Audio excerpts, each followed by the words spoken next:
Howdy there, folks. I'm Gene the Pink Panther, and I'm taking a little break from Pokemon Red and Chrono Trigger to play Super Mario Bros. 3. Yeah, it's gonna be fan-freaking-tastic. I love this game. It's my favorite Mario one. And Luigi, what are you doing? No! Oh, that was close. Luigi, what the hell, man? Ugh. Damn shells. So yeah, I'm taking a little break to play this because I gotta rethink how I'm doing the Chrono Trigger and the Pokemon Red games. I'm gonna finish them, of course, but yeah, I'm not doing them a good way, I don't think. Plus, October was so hectic, and I haven't been able to keep them updated regularly that while I'm thinking of how I'm gonna do this, I figured I'd do another game that I absolutely love. An easy game. Well, kind of easy game. I've actually had to re-record this like 4 times. I keep messing up. Anyway, you don't want to hear about that. Why am I talking about that? This is Super Mario Bros. 3, the 3rd installment. Well, technically the 4th installment in the Mario series, because there was lost levels, but honestly, I consider that an extra thing. I mean, first time I found out about it was through Super Mario All-Stars, an awesome friggin' compilation game for the Super Nintendo. But yeah, that's the first time I ever found out about it, and honestly, So, as you can tell, not a whole lot's changed. You can run and do this big old leap thing, which when you're wearing this raccoon feather leaf thingy-majiggy, and you do that, and you constantly mash the jump button, you can fly for a little bit. This is a kind of power-up that reappears in World and in so many other games. It's something that they really loved, apparently. Which, who can blame them? It's awesome. And, yeah, we finished Level 1. And we got a star card. So, what the cards do is when you get 3, whether they match or not, you get a life. If they all match, then you get more than 1 life. It's awesome. As you can see, there's a hub world this time, and I actually like it. I normally hate hub worlds. I don't even like the one in Super Mario World. It goes way too friggin' slow. This one's really fast-paced, though, and I actually like it, so not gonna complain about it. There's only one time in this game that it actually starts becoming a problem, and like one instance. I mean, it can happen more than once, but it's only one instance where it happened. Where there's only one event that happens. Wow, I'm doing a terrible job explaining this. There's only one point in each of the worlds where it becomes a pain. There, that's not the best way, but at least I got it done. So as you can see, you can go into seizure vision still. It is awesome. Oh jeez, excuse me. I don't know, I got something going on today. Anyway, also the hub world lets us potentially skip levels. We could skip 3 and 4 if we wanted to. But why would I do that? You know, I mean, the levels are why you play this game. So, are there very many differences between 1 and 2?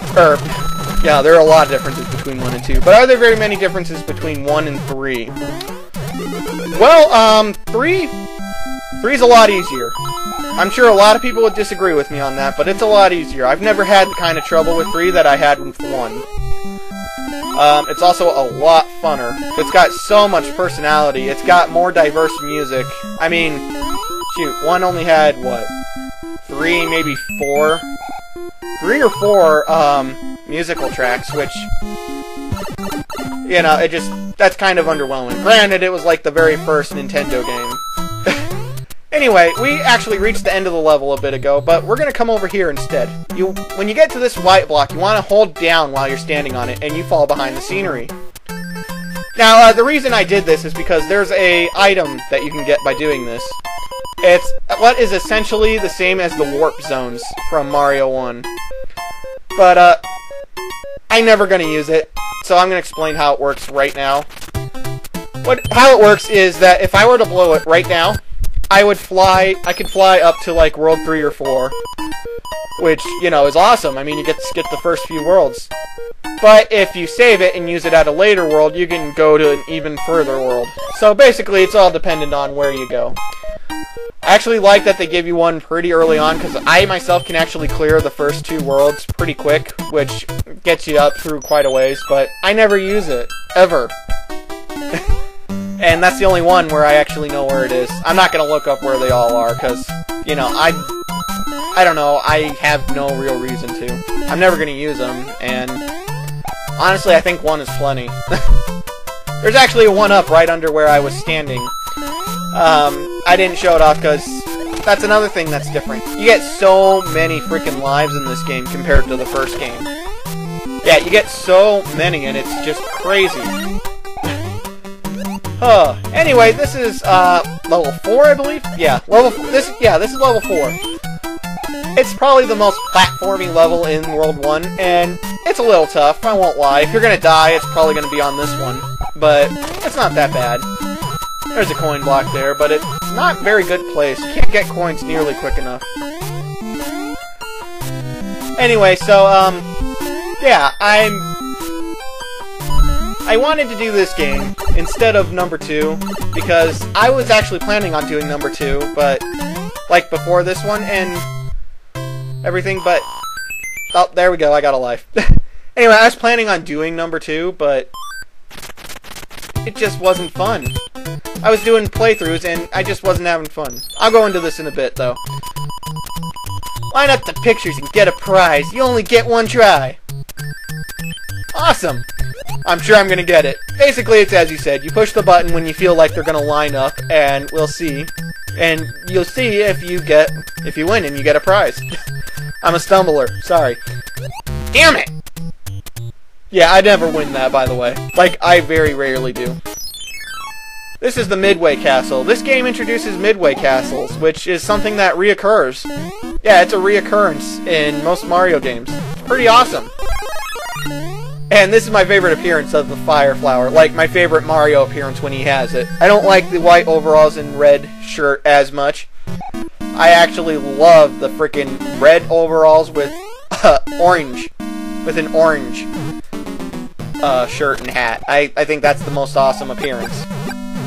That's a dry bones. Obviously, when you jump on them, they fall apart, and yeah, they can't die. They're in most Mario games, but they can be kind of annoying. They're more common as you go through the game, but yeah, they can be kind of annoying, and you know, they're just there. That one's just there, and I choose to be annoying.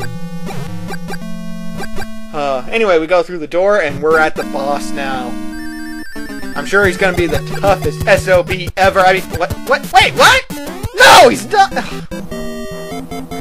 Yeah, the midway bosses of these castles are so freaking easy. Even if I didn't have the Fire Flower, he'd be over that quick. So I really have nothing to say about him. He's really easy. You shouldn't have any trouble with him. Anyway, so yeah, I was gonna do Super Mario Bros. 2, Brothers 2. I don't like using bros. I don't know why, I don't like it. Anyway, I would do that game. I was planning on doing that game for this instead of 3, but the thing is, I was doing some practice playthroughs to refresh myself with it because, you know, I don't want to show a game where I'm just constantly dying over and over and over. So I wanted to make sure that I was well prepared, and I played through it about 2, maybe 3 times, and I was like, ugh. I remembered why I never go back to play 2. It's just, it's not a bad game, it's just, I don't have fun with it. I don't know why. I don't enjoy it like I do this game. Or Lost Levels, or Super Mario World, or almost any other game in the Mario series. I don't enjoy it. It's a good game, it's just, I don't enjoy it. Which is crazy because, you know, it's got multiple characters you can play, and it's a good game. I know it is, it's just, I don't enjoy it. So instead I opted to do my favorite one, and maybe come back to 2. Anyway, though, we're on the last level before the castle of this world. Of World 1, that is. And, there's a leaf in that block. This level is probably the second most platformy in World 1, and it's not that bad. It's not nearly as bad as, level 4. I recommend breaking both these blocks and then hitting that block to get a 1-up. I'm already at 9 lives. Yeah, I didn't hit 10 lives in Super Mario Bros. Or Super Mario Brothers, the number 1. I'm just gonna call it Mario 1. I'm having trouble keeping them straight when I talk like that. Jeez, excuse me. I'm starting to get sick, so... Anyway, excuse me. Yeah, you get so many more lives in this game, and the levels are a lot shorter, I find, and it's not as hard. It's still freaking awesome, though. As you're noticing, the star card's probably the easiest one to get. Ooh, what is that? Let's go find out. Flip over any 2 cards and see if they match. Miss twice and you're out. Oh, that one doesn't rhyme. That's not as fun. So yeah, if you played New Super Mario Bros. Wii, then this little mini game is gonna look familiar. Basically, you flip over cards, any 2 that match, you get that item. It's pretty awesome, and also, if you're playing on an emulator, which I actually don't recommend.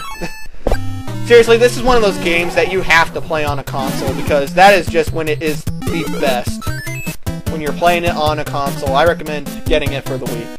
Anyway, though. Yeah, anytime you get 2, you get to keep that item, which is awesome. And that minigame I actually like. I suck at it, as you saw. I have pretty bad short-term memory. I'm one of those people who constantly loses their car keys. Seriously, I set them down and then I forget where they are for days. Anyway, let's take on the castle, because obviously someone needs help. Oh, it's terrible! The king has been transformed! Please find the magic wand so we can change him back! Alright, I guess. I'm just a random plumber, but whatever. And these are my favorite levels in the game. I had to think about it for a little while, but yeah, I actually love the Koopa Doom ship, which is what we're on. It's very cannon heavy, which isn't too bad. I mean, they're just shooting in a straight... Oh, schnitzel. Yeah, that's right, they're not just shooting in a straight line. The ship starts dipping up and down at certain points, and it's auto-scrolling, and so the bullets are moving all over the place. This one's not too bad, but later ones start getting really cannon-packed and heavy, and fire-heavy, and it just... Oh, it's awesome. I love this, because you have to dodge all the damn time, and it's so much fun. And also, I'm wondering, if Koopa has ships with this many cannons, why doesn't he just blow up the Mushroom Kingdom? Larry Koopa? Yes, we're facing off with one of the Koopa kids. This is Larry Koopa, and he's really friggin' easy. Although, fireballs, I do not recommend. Jumping on him 3 times is obviously the easier way to go. You gotta hit him with, like, 10 times with fireballs, and that's just ridiculous. I'm serious, that's just ridiculous. 6, maybe 8, I could understand. But 10 is just crazy. It's so much quicker to just jump on him 3 times. I mean, it's not very hard. I don't have any real strategy for him. Did we just fall through the roof of the castle? Oh, thank heavens. I'm back to my old self again. Thank you so much. Here is a letter from the princess. Well, awesome. Everyone loves getting mail. Greetings. If you see any ghosts, be careful. They will give chase if you turn away. I have enclosed a jewel that helps protect you. Princess Toadstool. Looks like she's giving us the finger. Get it, finger. Anyway, I'm Gene the Pink Panther. Stay tuned for part 2 of Super Mario Bros. 3. I'll see you later.